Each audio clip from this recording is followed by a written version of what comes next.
Saudara-saudari, sahabat-sahabat pencinta insan, intisari Sabda Mingguan yang terkasih, salam jumpa lagi bersama saya Pater Dodi Sasi CMF.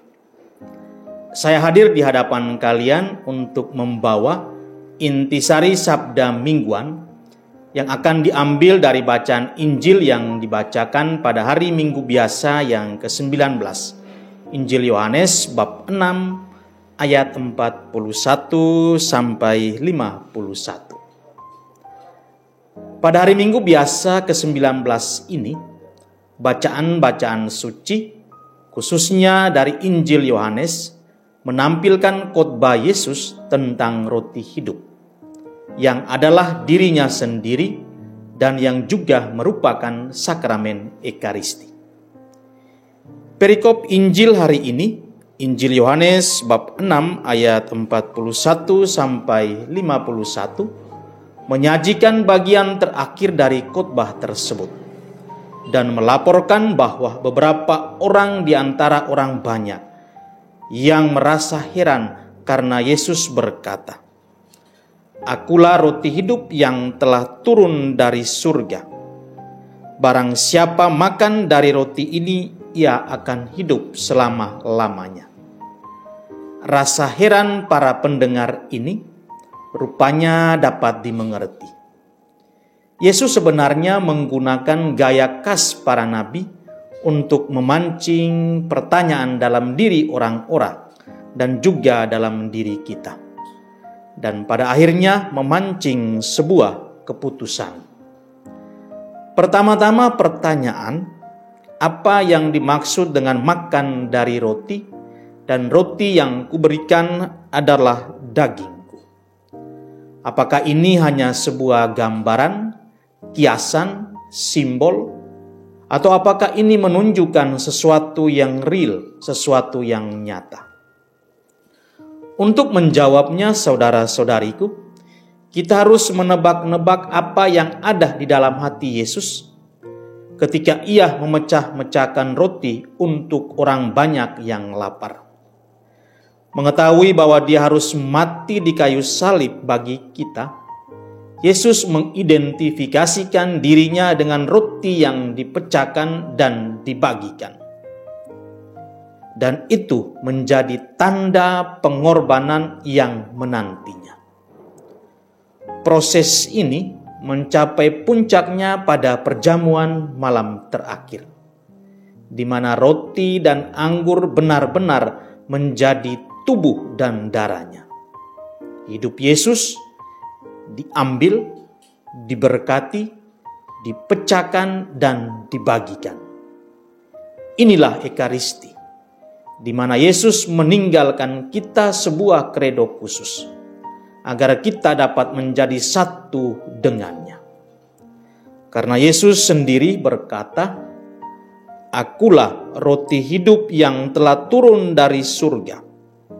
Jika seorang makan dari roti ini, ia akan hidup selama-lamanya. Dan roti yang kuberikan ialah dagingku, yang akan kuberikan untuk hidup dunia." Dengan makan dagingnya, Yesus tinggal di dalam kita, dan kita di dalam Yesus.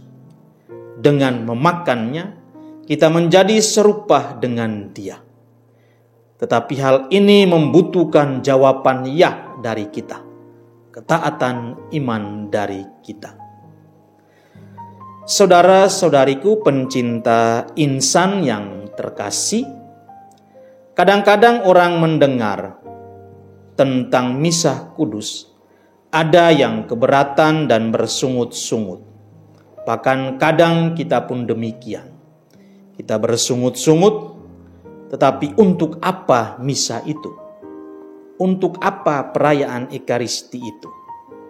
Saya pergi ke gereja ketika saya menginginkannya, atau saya lebih baik berdoa dalam keheningan, dalam kesendirian diri saya. Tetapi Ekaristi bukanlah sebuah doa pribadi atau sebuah pengalaman rohani yang indah. Ekaristi bukanlah juga sebuah peringatan sederhana akan apa yang Yesus lakukan pada perjamuan terakhir. Untuk memahaminya dengan baik, kita bisa mengatakan dan harus mengatakan bahwa Ekaristi adalah kenangan, memoria, yaitu sebuah gerakan yang mengaktualisasikan dan menghadirkan kembali peristiwa wafat dan kebangkitan Yesus. Roti benar-benar adalah tubuhnya yang diberikan untuk kita. Anggur adalah benar-benar darahnya yang dicurahkan untuk kita. Ekaristi, saudara-saudariku, adalah Yesus sendiri yang memberikan dirinya sepenuhnya kepada kita. Dinutrisi oleh Yesus dalam meja Ekaristi dan tinggal di dalam Dia akan mengubah hidup kita, mengubahnya menjadi sebuah hadiah yang istimewa bagi Allah dan bagi saudara-saudari kita. Menutrisi diri kita sendiri dengan menu roti hidup dalam meja Ekaristi berarti masuk ke dalam keselarasan dengan hati Kristus untuk mengasimilasi pilihan-pilihannya, pikiran-pikirannya, dan tindakan-tindakannya. Saudara-saudariku yang terkasih, hal ini berarti kita masuk ke dalam dinamika cinta dan menjadi orang-orang yang damai, orang-orang yang bisa mengampuni dan memaafkan, orang-orang yang bisa berdamai, dan orang-orang yang bisa berbagi dalam solidaritas.